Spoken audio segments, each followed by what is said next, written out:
Ipapakita ko sa inyo kung paano ayusin ang electric fan na ito guys. Actually marami nagpapaayos sa atin dito pero pareho lang naman ang problema.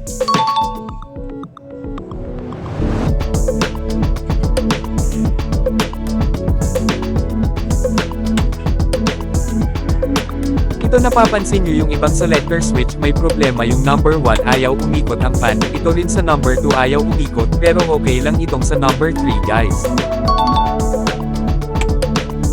Dahil sa patuloy ang tag-init pa rin dito sa atin, marami ang nangangailangan na electric fan kaya marami nagpapaayos sa atin dito guys sa mga sira nilang electric fan.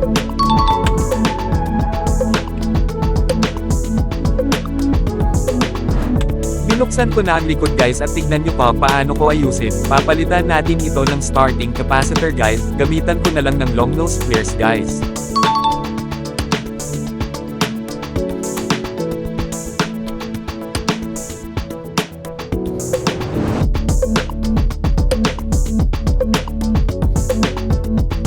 Cut ko muna, ayan guys, itong capacitor niya, palitan natin na ng bago.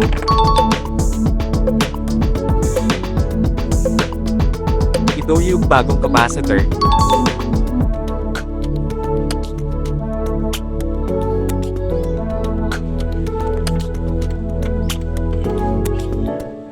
At ito, yung luma. Testing natin guys.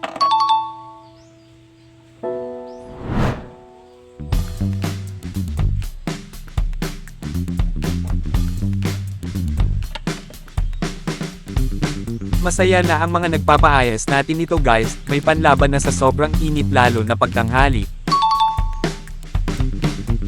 Tignan nyo guys, obserbahan natin yung pinalit natin na starting capacitor, bumibilis na ang pag-ikot guys. Kung gusto mo makasubaybay palagi sa mga ganitong content guys, at mahilig ka din mag-ayos o magkumpuni ng mga bagay-bagay, mag-iwan ka ng subscribe at sigurado ako hindi ka mahuli sa content na ganito guys, patuloy lang na matuto.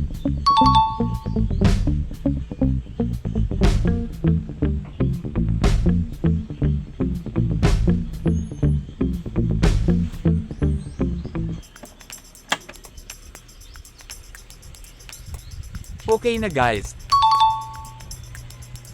Salamat dahil nakaabot ka sa video na ito, pwede ka mag-iwan ng like and subscribe, maraming salamat.